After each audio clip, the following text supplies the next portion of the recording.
One popular misconception about the Igbo people, which Eurocentric scholars who first studied them propagated widely, is the notion that they were stateless before the arrival of British colonialism.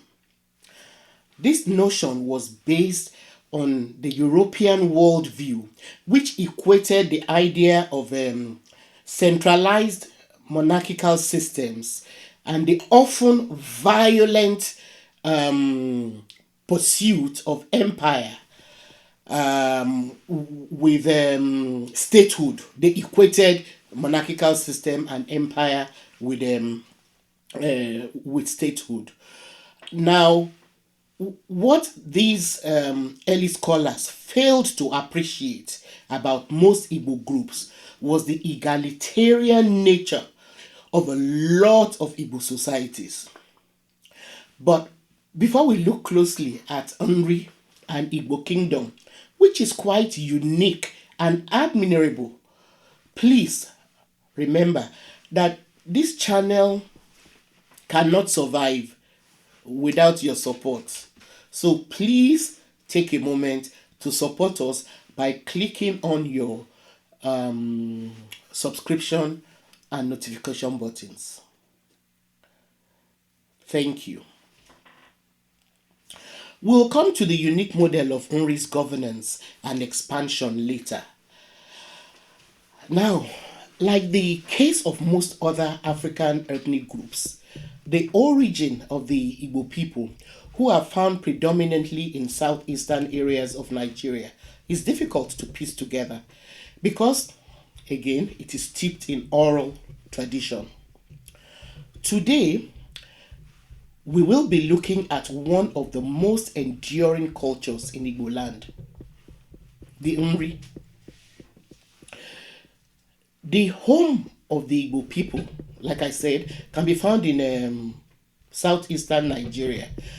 And the area is divided by the Niger River into two unequal sections: the eastern region, which is the larger section, and the midwestern region. The Niger River, however, rather than being a barrier to cultural unity, has provided a solid means of communication in an area where many settlements claim different origins.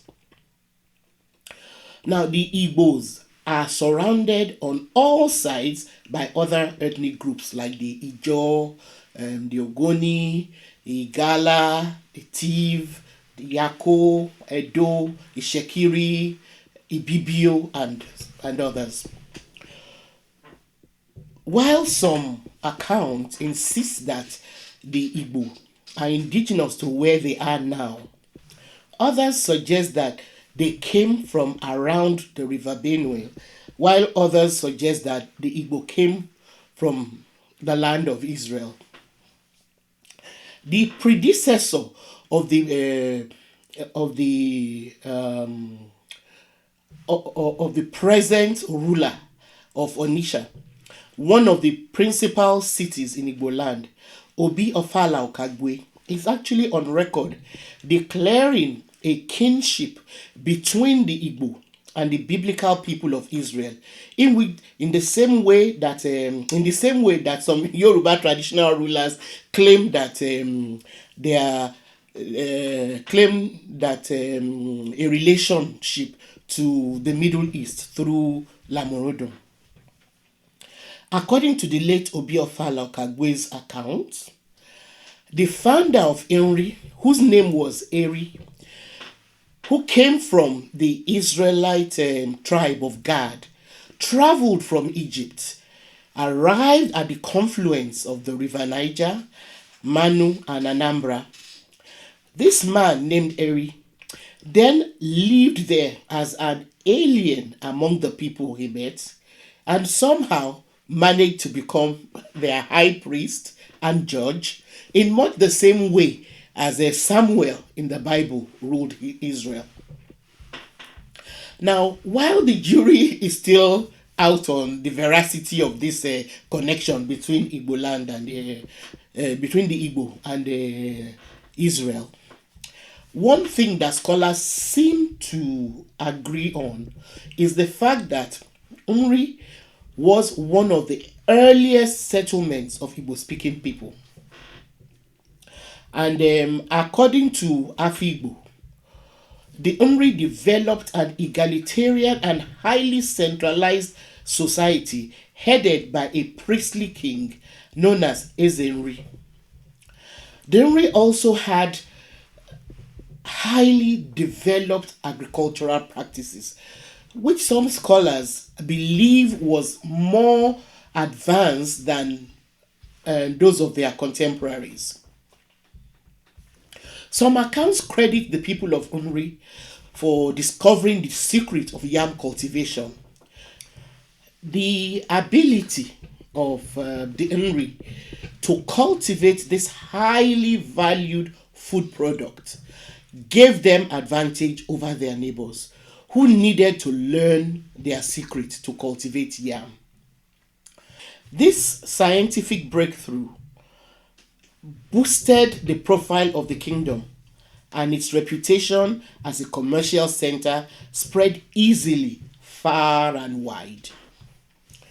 According to Anda and Kuanda, around 900 AD, Umri also made a technical breakthrough in mastering the art of iron smelting. With iron technology, the Umri further advanced their ability to farm and hunt. But one of the most admirable things about the Umri is that they could easily have used their knowledge of iron smelting to make war implements with which to dominate their neighbors. But they did not. Rather, Umri kingdom preferred peace and therefore prioritized trade and respect for the sanctity of human life. To ensure that its iron technology was not weaponized and misused to cause bloodshed, the rulers of Inri, known as Ezenri, transformed weapons into ritual objects, thus militating against unnecessary violence. As such, when any of their neighbors, which were under their influence, broke the convention, such communities were outlawed by Umri priests, and an embargo or curse nso was placed on them.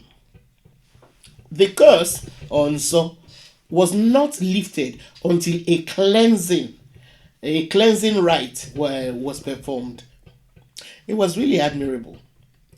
Though not militaristic in its foreign relations, Umri was able to maintain a ritual or spiritual control on its neighbors.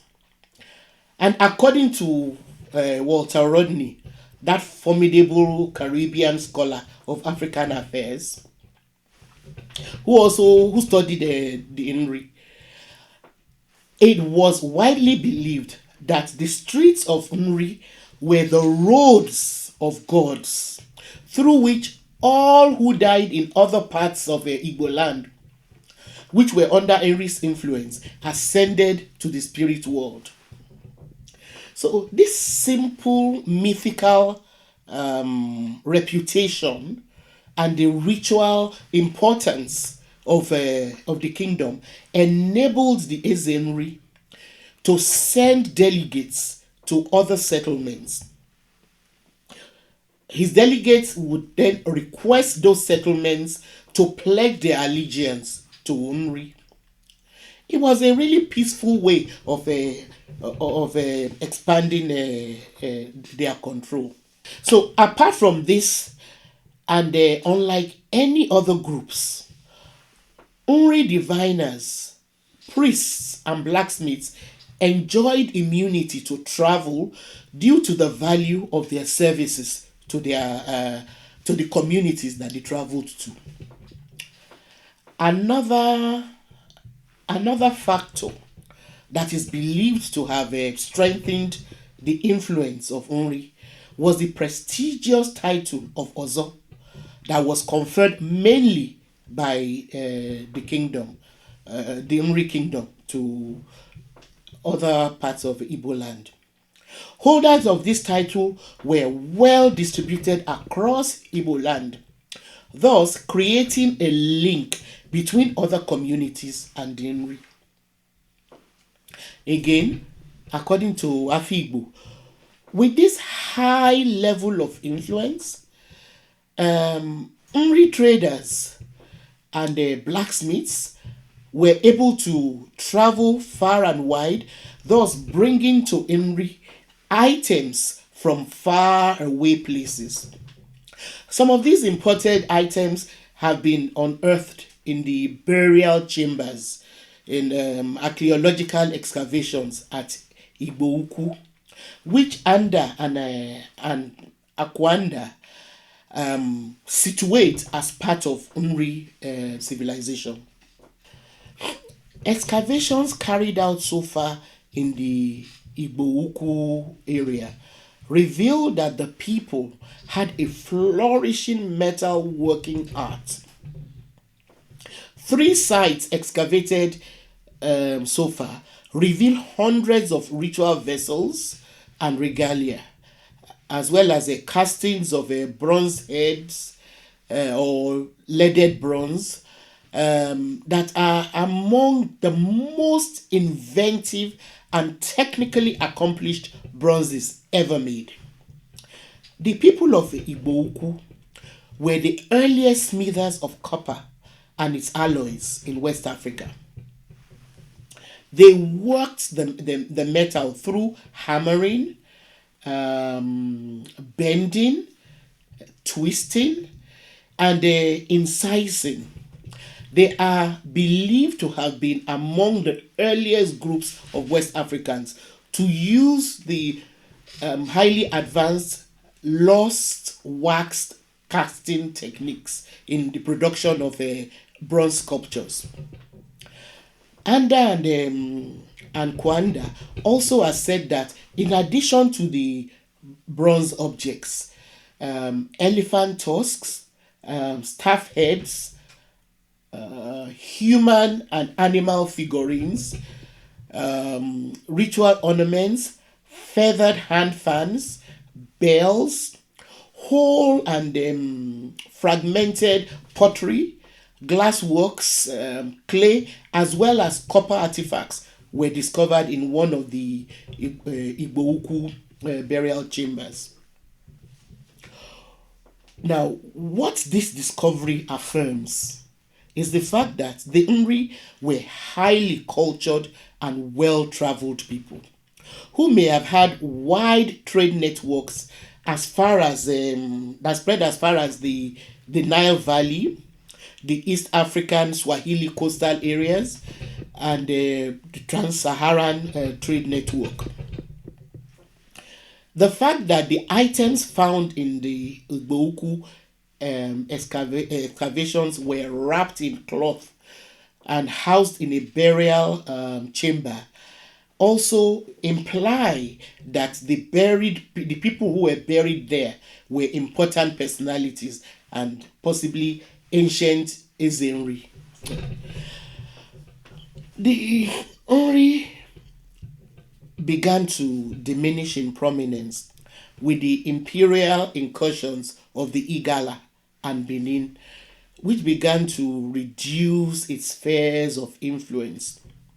Of course, like other places in Africa, Nri's situation was further complicated by the emergence of the Atlantic slave trade and its disruptive consequences. These factors led to the shrinking of the kingdom and the recession of its influence. By the time the European scramble and partition of Africa took place, Nri's position was already much diminished. The kingdom was then conquered and surrendered to Imperial Britain in 1911, thus marking the end of an ingenious, scientific, technologically minded, and egalitarian kingdom in southeastern Nigeria. Thank you for watching the Sankofa Pan African series. Please don't stop engaging us on our community platform by sending your comments and questions. And remember that we may not always have the answers to all the questions asked. So please share your knowledge and information with us and others on our platform. And don't stop sharing our videos. And of course, we need you to continue telling your contacts about this channel. See you next time.